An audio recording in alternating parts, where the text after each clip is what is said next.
Hello, it's me, Igor, and today we're going to be painting up all the blood and Igor on my body. So please make sure that you watch parts 1 and 2 of this painting tutorial if you want to get your Igor or Crypt Horror up to my standard, and then get your Tamiya Red and Abaddon Black ready, because this tutorial is going to be all about getting the messy blood and gore effects on your kitten petting stick, which I like to call this, and all over the rest of your body.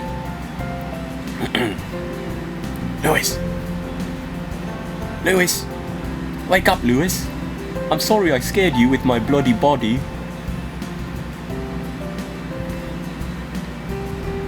Lewis is sleeping.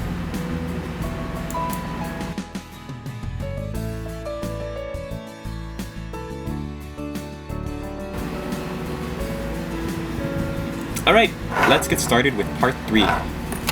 First thing we're going to do is we're going to make a ghetto wet palette. Actually, this isn't going to be a ghetto wet palette. This is going to be the tried and true blue wet palette. So what I've got is a clamshell from one of the, single miniatures that you can buy, and this could be any figure, like say the new Goblin Shaman or anything. You just cut off the plastic clamshell and stick that over there. If you have them, these are the old foam pieces that used to come, sponge pieces that used to come with blisters, model blisters. Like, see if I have any. Here we go. Like this Dark Eldar Beastmaster, covering the price tag there so I don't get sued. And you see in the back of these old metal packs, they used to have this sponge material. They don't have them anymore, unfortunately, because everything is in fine cast now. But if you have them, that's great. If not, if you want to buy your own kind of thin sponge, that would be great. If not, all you really need is a clamshell and a little bit of parchment paper. Not wax paper, but parchment paper. So, we're going to tear off some parchment paper.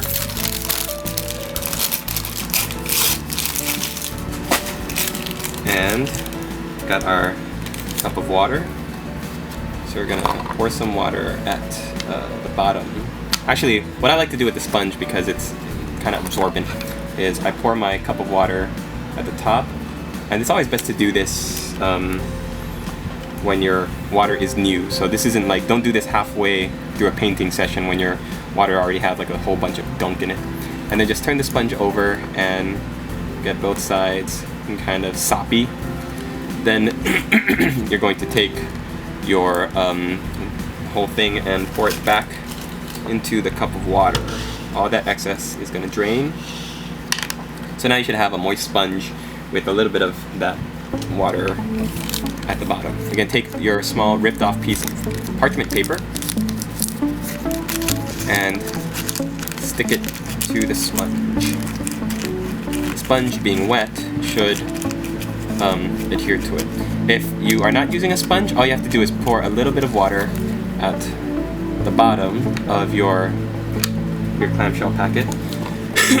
Just enough so that it spreads evenly over the whole thing. Not enough that it's going to bleed over and onto the surface of your parchment paper, and just pour it over like this.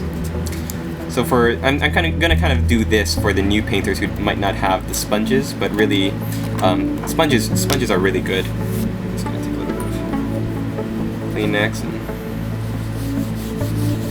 clean up my surface area here. Yeah, using the sponge is really ideal because it'll keep the moisture in longer, but this is also fine. So I've got my wet palette now, and we're ready to go. So the first thing we're going to do is we're going to take a little bit of Abaddon Black, and I'm going to put it onto our wet palette. You can also do this. The ghetto wet palette style is, for those of you who don't know or haven't seen my video or Warhammer Joey's video where she kind of demonstrates how to make one as well as I do, is the ghetto wet palette is that you use a paper towel not Kleenex, because Kleenex is really soft because it's for your nose. It's supposed to be soft and pliable and stuff. Don't use Kleenex. Use a kind of a paper towel like Brawny in America, or whatever you guys have over there across the pond. I'm gonna open my Tamiya Red now, and I'm going to pour some next to it. Look at that, awesome. Then I'm going to pour a second puddle, and then the second puddle I'm going to slowly mix the black in too. So this is going to create our more oxidized blood, while this is going to be our fresh blood. And then over here, the black is going to be just, you know, in case we want to add or mix in or whatever. So I'm going to make really, really dark blood over here. So now I have like 3 different shades. Really, really dark black, medium over here, and then almost freshly spilled blood. And that's all you really need. That should last you the entire video. Is that in focus? I can't really tell. There we go. So you've got 3 different color variations. Oh, look how dusty my desk is. I have to vacuum it. Hey, that's why I clear my throat so much. Maybe I gotta wear like a mask when I clean. 1 second, players. Put this into my trash bin here. Alright, so now let's focus back on Igor. Yay, focus on me! I'm gonna get me blood today! That's right. So we're gonna start with the, it's always best to start with the fresh blood, the one without any black in it, and then work our way down to the blood that is more older, the oxidized blood. So I'm actually going to change brushes, use something a little bit more thin. You always want to wash off your brush really well first.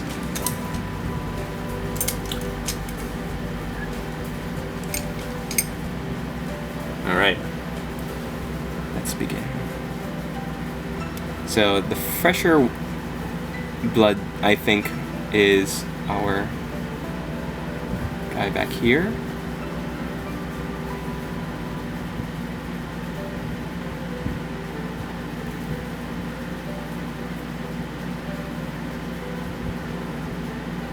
And like I said in my other video, if you're not using this guy, you can just kind of skip over all of this. Don't forget to go on the spike that he's hanging off of. That spike is when we're going to start adding in some of this more oxidized blood. If you want a really good effect, what I do is oh boy, I leave my Tamiya Red open and on the side, and I haven't taken any courses on how to properly use my Tamiya Red, but what I've noticed is that there's like, after you leave it out for a while, there's a thin film skin that kind of forms on the top of the Tamiya Red, and that kind of makes the paint really thick and goopy, and when you mix it or use it on your models, then it makes it look really just thick and gory, sticky looking, itchy, tasty.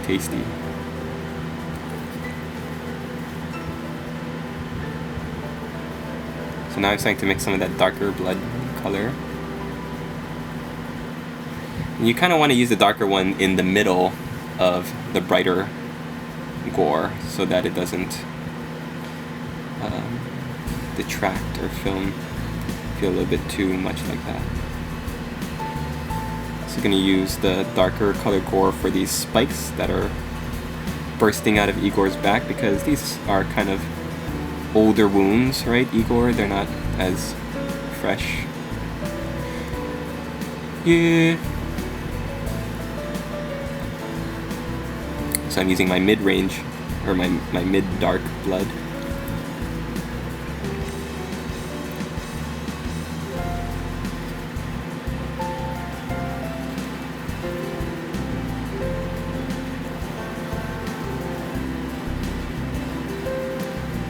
And just a little bit of the pure, almost black blood. When you're using this kind of wet palette, you want to keep shuffling the paint around, because Tamiya red will start to, like I said, form that kind of skin. So just keep on keeping on.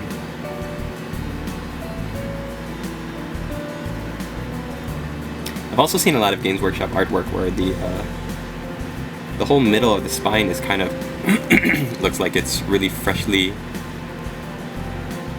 popped open. So I'm using my the lightest red, the one without any black in it, to show that kind of red, irritated, freshly stretched and bruised quality to the skin on his back. And I'm only doing it kind of at the center. Add a little bit of the black.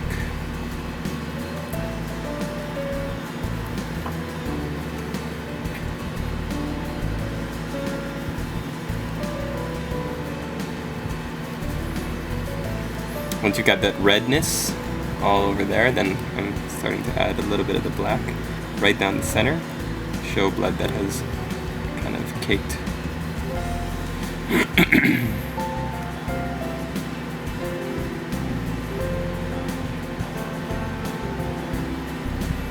Right there.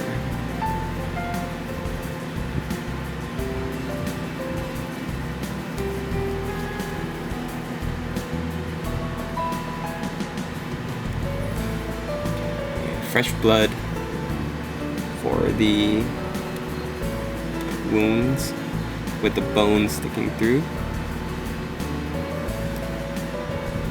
And then, because that is still raw and festering, now we're going to use some of the black blood to paint and splotch on the tips of the bones that were shoved through.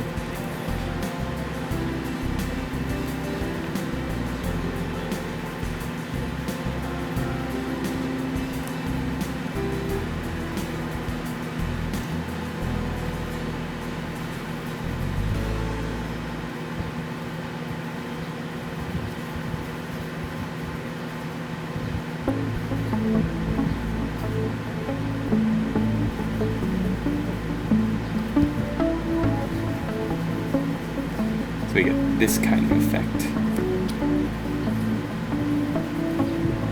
Gross!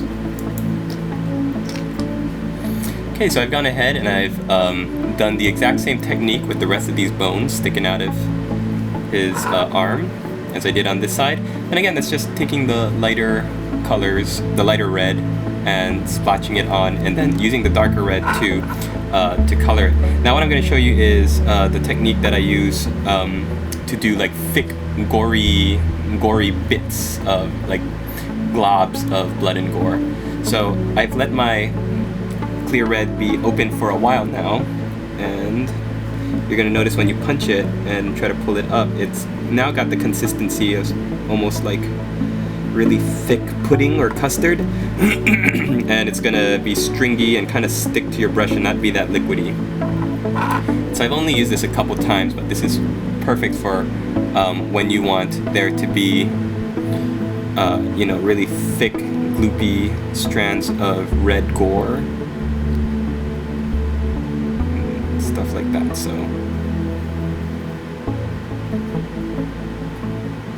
here on this fresh scar, and let me show you where I can really use it to good effect. Here on the ends of this club, I'm just putting a little bit of black in it, and then you just kind of stipple it onto the end of the spikes. Creates almost the same effect as when the thing is kind of wet, but you'll notice that there's more like clumps of this black darkened paint when you wait till the Tamiya red is a little bit more solid, gelled in the pot.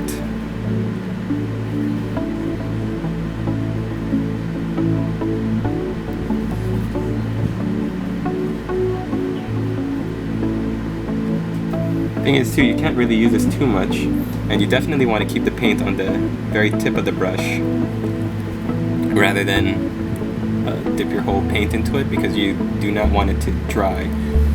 But if you kind of want to look and see, there are some thick bits of paint, little globs of paint that have kind of stayed at the end there, and that's the effect that we want. Bits of gore that have kind of dried up.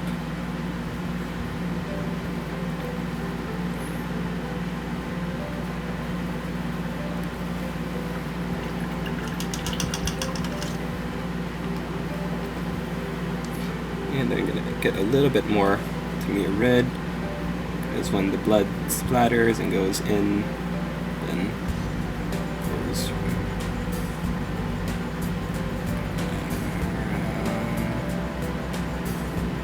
not too much. You just want to get the effect that when these spikes go in, it sends a shower of blood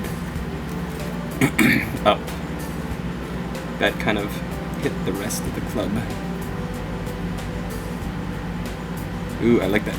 Connect this string of gore. I'm gonna try something. I just had an idea. Let's see if it pans out.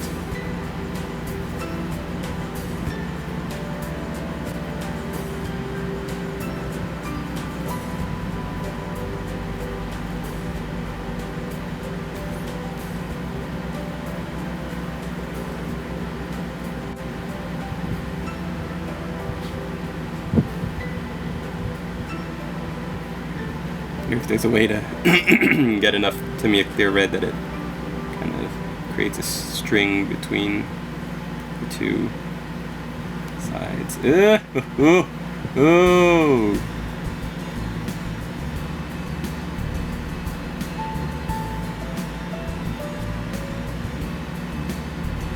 It's probably a little bit too much.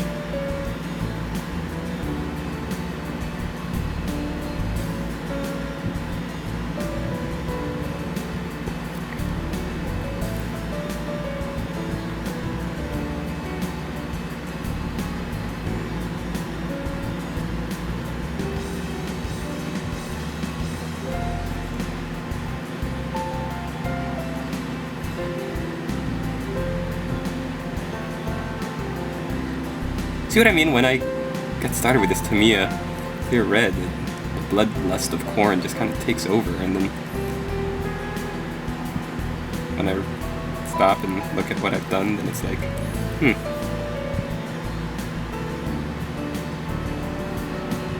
I should probably see a psychiatrist.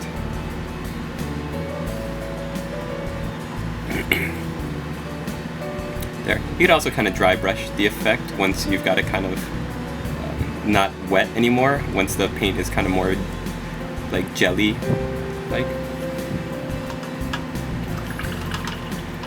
There. So this effect isn't for everyone, because, you know, it almost kind of, it's really easy to go overboard and then lose what you did in the painting of the model. But for me, I think it's fun, I think it's hilarious, I think it's great, and it's definitely going to make your models look different than other models on the table, unless other people in your gaming area watch WarbossTay videos or have heard of this Tamiya red effect and go overboard as well.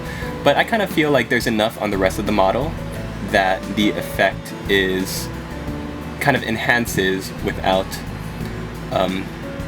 taking over, really. Or maybe it does take over. I don't know. What do you think? Leave me your comments and let me know what you think. And thanks for watching. I hope you enjoyed. I'm not gonna color in. I was thinking about coloring in the talons, Igor's claws, and Igor's hand to make it look like he was having a really nasty meal. But I kind of like the thought of the blood is really covering the club and not going any more overboard than that. So let me know what you think, and thanks for watching. Hope you enjoyed this Igor tutorial. Look, Igor, you are all painted now. You're a handsome little guy. Oh, master, this is the best day of my life. I can't wait to show Lewis My new paint job. Well, let's go call him.